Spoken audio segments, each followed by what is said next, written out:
Assalamualaikum warahmatullahi wabarakatuh. Bismillahirrahmanirrahim. Alhamdulillahirabbil alamin. Wassalatu wassalamu ala sayyidina Muhammadin asyrafil anbiya wal mursalin wa ala alihi wa ashabihi ajma'in. Amma ba'd. Hikam Ibnu Athaillah As-Sakandari dengan syarah Profesor Dr.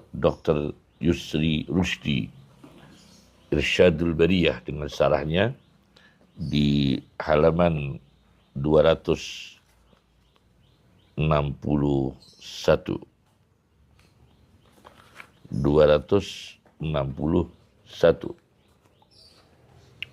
Saya baca di sini, mata a'toka, kapan waktu paring sapa Allah ka ing sira. Allah memberimu suatu anugerah, misalnya asyhada, mongko menyaksikan sapa Allah ka ing sira birrahu ing kebaikan Allah. Berarti Allah mensaksikan kepada dirimu kebaikannya.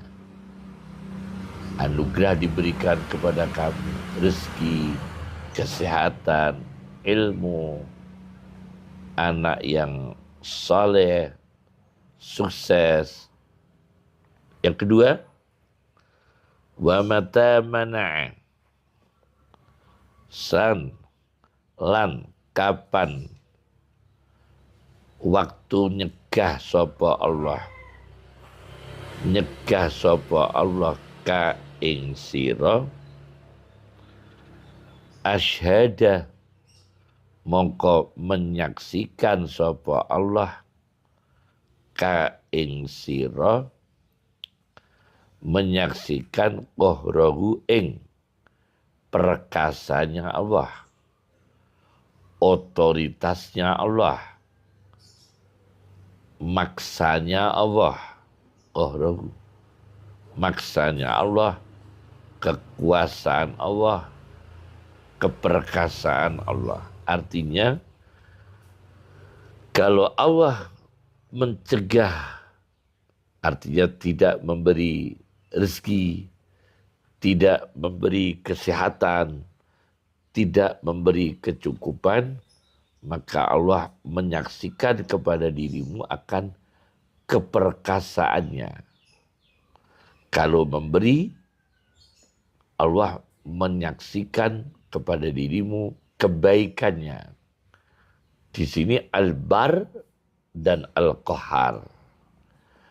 Al-Bar itu Allah Maha Baik. Al-Qahar, Allah Maha memaksa, perkasa, dan sebagainya. Otoritas mutlak hanya Allah. Maka dalam keadaan apapun, manusia itu hendaknya merasakan, mengenal Allah. Fahuwa mongko utawi, ya Allah, fi kulli dalika, ing dalam sekabehane mengkono, al-iqta wal man'i, ing dalam sekabehane mengkono a'ta dan mana', memberi atau tidak memberi, iku muta'arrifun, harusnya dikenal, dirasakan ma'rifat, ilaika maring sira. Dalam keadaan apapun, hendaknya kamu itu mengenal Allah. Ketika diberi rezeki melimpah, oh Allah Al-Bar, Maha membuat baik. Ketika dimiskinkan oleh Allah, dideritakan misalnya, oh Allah Al-Qahar, Maha otoritas mutlak, Maha perkasa. Jadi suasana apapun masih mengenal Allah.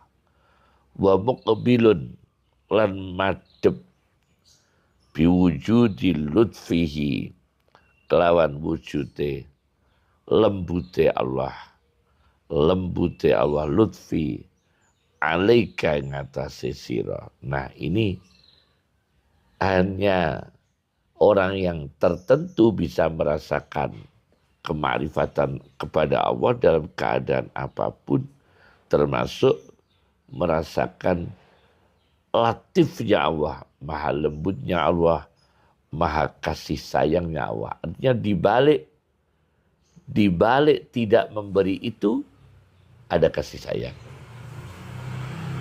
Dibalik memberi ada tes, ada ujiannya. Dibalik rezeki yang melimpah ada risikonya.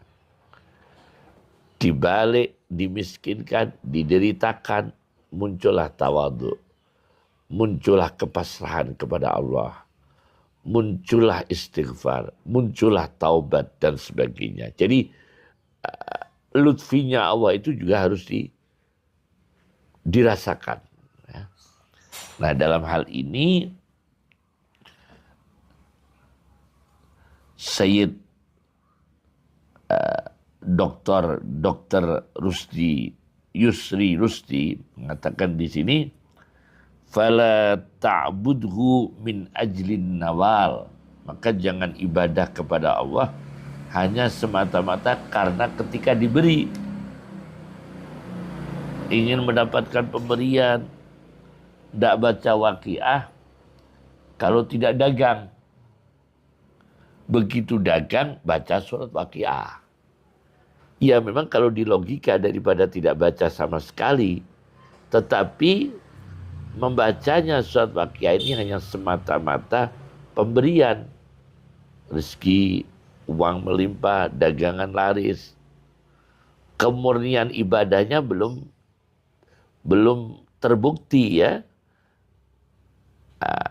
Kemudian di sini pada akhirnya saya singkat apa yang dikatakan oleh Yusri Rusdi, au min ajril khaufi fakat, atau semata-mata takut Allah, tidak ingat surga, tidak ingat maghfirah, hanya ketakutan semua. Ini juga nggak boleh karena nanti ibadahnya tidak merasakan nikmat. Nah, fahadihi ahlaku abdisau, fahadihi ahlaku abdisau, maka inilah ahlaknya hamba yang buruk. Bal kun abda ihsan, balik jadilah hamba yang membuat baik. Tajtahidu fil amali ma'allah, bersungguh-sungguh kamu beramal bersama Allah. Walau lam ta'khudil ajra, dan meskipun kamu tidak mendapatkan pahala. Li'annahu ahlun lidalik, karena Allah berhak untuk kita ibadahi, untuk kita sembah. Nah, ini selesai ya. Nah, sekarang kita akan membahas tentang al-bar dan al-qahar. Kalau bar yang dalam Al-Quran selain makna darat ya, al-bar ada yang maknanya daratan, tapi ini yang bar artinya nama Allah, al-bar maha membuat baik, itu dalam Al-Quran sebanyak ya 1 kali kalau dalam Al-Quran bar yang asma Allah, yaitu innahu huwal barrur rahim, innahu huwal barrur rahim, yaitu sesungguhnya Allah, dia Allah maha membuat baik dan maha kasih sayang. 2 kali.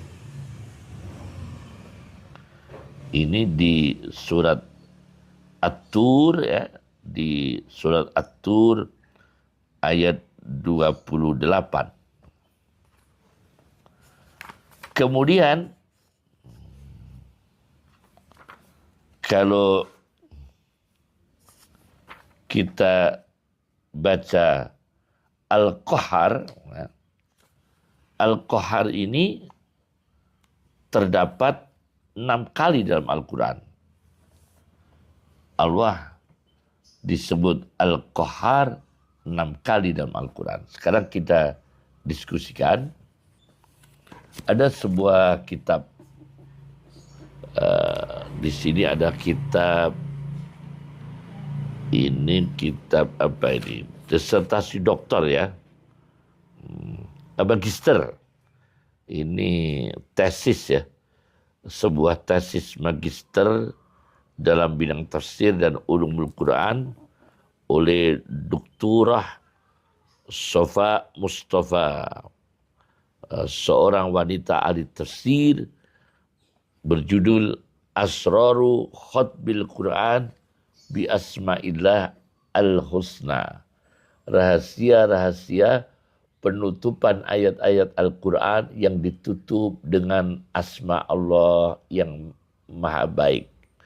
Doktorah Sofa Mustafa. Saya baca di sini, di dalam kitabnya ini, bahwa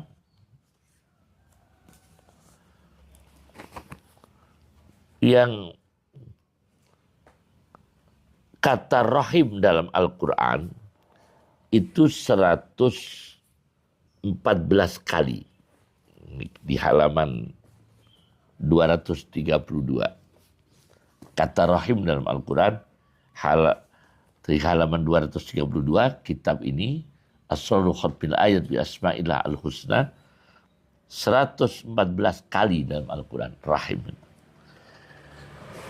Yang digandeng dengan Al-Bar hanya satu kali, yaitu Al-Barrur Rahim. Al-Barrur Rahim, maha membuat baik dan maha pengasih. Di sini dicontohkan ketika di halaman 239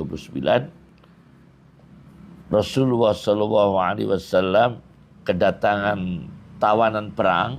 Ada seorang wanita yang tawanan perang. Dia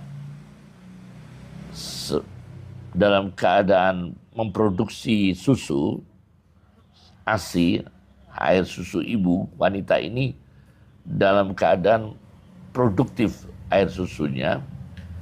Dia menemukan dalam tawanan perang itu bayi. Ya.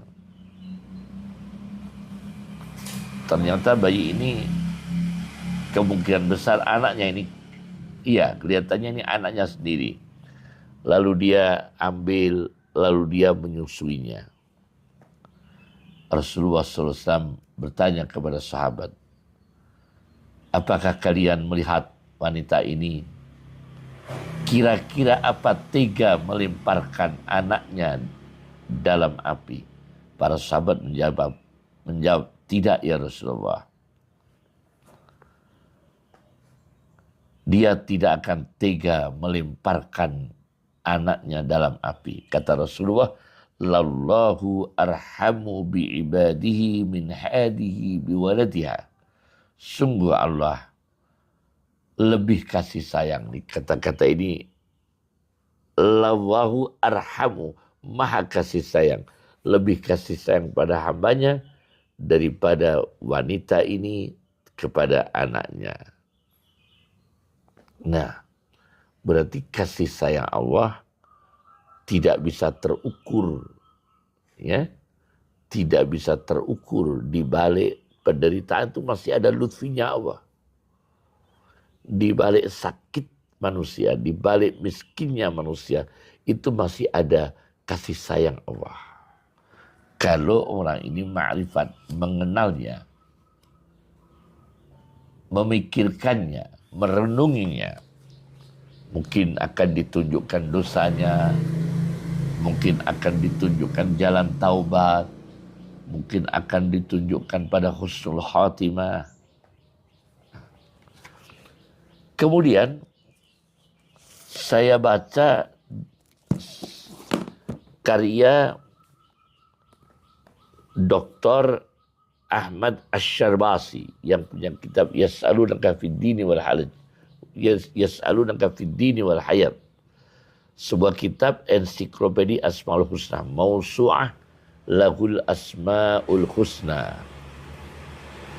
Dr. Ahmad Asyarbasi, guru besar Al-Azhar. di jilid 1 halaman 108, 109, 110. Al-Qahar, Maha Maksa, Maha Perkasa, itu terdapat 6 kali dalam Al-Quran. Disebutkan di sini Al-Wahidul Qahar, ada di surat Yusuf. Kemudian ada juga di surat Ar-Ra'du. Ketiga ada di surat Ibrahim. Al-Wahidul Qahharu di surat Yusuf dan surat Ar-Ra'du. Al-Wahidil Qahhari di surat Ibrahim. 3. Kemudian di surat Az-Zumar Al-Wahidul Qahharu 4. Kemudian di surat Ghafir Al-Wahidil Qahhari 5. Kemudian di surat Shad ya, Al-Wahidul Qahharu 6. Itu Qahar. Ya.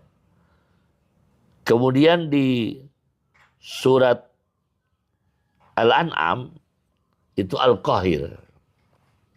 Di surat Al-An'am awal disebut wa huwal qahiru fawqa ibadih. Wa huwal qahiru fawqa ibadih, terdapat 2 kali dalam surat Al-An'am. Al-qahiru fawqa ibadih. Allah Maha Maksa, Allah Maha Perkasa di atas seluruh hambanya. Wa huwal qahiru fawqa ibadih. Bukan Al-Qahar tapi Al-Qahir. Di surat Al-An'am 2 kali. Nah, di sini mengutip pendapat Al-Imam Al-Ghazali. Allah Qahar, Maha Maksa. Yakni apa itu memaksa itu dalam arti bisa mengalahkan musuh.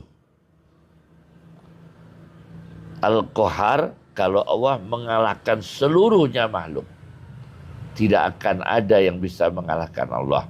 Itu kalau qaharnya Allah. Nah, kalau qaharnya manusia, annal qahar minal ibad huwa man qahara a'da'ah. Hamba Allah disebut Al-Qahar, orang yang bisa mengalahkan musuh-musuhnya. Wa ada aduwin lil insan, musuh yang paling hebat bagi manusia, ya nafsuhu, ialah nafsunya sendiri, allati baina jambah, yang ada antara 2 lambung, 2 sisinya. Wa ya adalahu, musuh namanya nafsu lebih berbahaya minasyaitani, daripada setan, allati qad gharrarah, yang membujuknya. Lebih bahaya nafsunya. Wa mata qaharul insan syahawati nafsi, dan apabila manusia punya kekuatan al-qahar dari Allah, dia bisa mengalahkan keinginan nafsunya, faqad qaharus syaitan, maka dia sungguh mengalahkan setan. Nah, ini jelas ya. Ini syaitanu yasuqu ilal halak bi wasatati syahawatih. Karena setan mengiring manusia itu pada kerusakan dengan instrumen, dengan alat, dengan perantara melalui syahwat manusia. Dijerumuskan oleh setan pada kerusakan. Wa aqwa habaili syaitan hiya syahwatul mar'ah. Dan yang paling kuat jaring perangkapnya setan ialah syahwat wanita. Nah, ini maka di sini juga diceritakan ada seorang yang ma'rifat masuk ke salah satu sultan. Pas sultan itu membawa kipas bidabbah, kipas untuk mengusir lalat. Bidabbah itu tulisannya mim zal mu'jamah pakai titik, ba dan ta. Itu dari kata zubab, artinya lalat. Jadi kalau mizabbah itu kipas untuk mengusir lalat. Sultan ini membawa kipas mengusir lalat. Kalau lalatnya diusir, kembali lagi lalatnya. Nempel di wajahnya. Sampai sultannya ini kesal, ngeluh. Kemudian sultan ini bertanya kepada seorang sufi arif, lima khalaqallah ad-dubab. Kenapa Allah menciptakan lalat? Saya terganggu. Kalau diteruskan ya, kesel saya ngusir lalat. Lima khalaqallah ad-dubab. Kenapa Allah menciptakan lalat? Jawabannya orang ma'rifat adalah liyuzilla bihil jababira ayyuhas sultan. Ayyuhas sultan. Diciptakan lalat oleh Allah dengan hikmah. Allah dengan lalat merendahkan, menunjukkan rendahnya para otoriter, para penguasa, para rezim. Wahai sultan, akan tahu kelemahannya. Dengan lalat saja sudah kalah. Jadi ini ada hikmahnya. Merasakan ketika diganggu oleh lalat, masih merasakan qaharnya Allah. Ini tafsir yang tafsirannya Ahmad Asy-Syarbasi menukil dari satu cerita ya. Kemudian saya ambil lagi dari kitab Mutawalli Asy-Sya'rawi, Syarhu Asma'illah Al-Husna, karya Muhammad Mutawalli Asy-Sya'rawi. Berikut beliau mengambil contoh kohar-koharnya Allah ya. Dicontohkan beliau satu. Fayakhudur ruh min ghairi afah. Allah bisa mengambil nyawa manusia tanpa ada indikasi sakit sebelumnya. Wa min ghairi ayati isabah, dan tanpa ada tanda mendapatkan musibah. Ini qaharnya Allah. Di kitab Syarhu Asma'illah Al-Husna karya Syekh Mutawalli Asy-Sya'rawi. Kemudian itu di halaman 128, di halaman 129.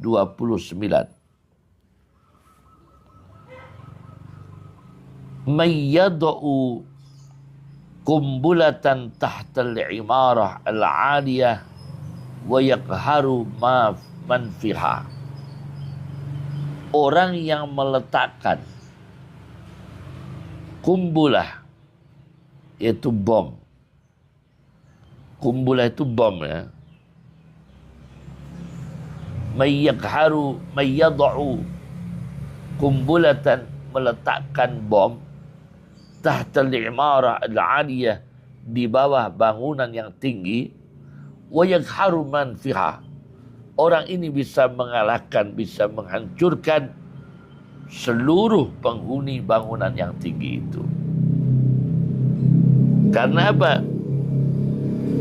Dia di bawah bomnya, tapi mengalahkan yang di atas.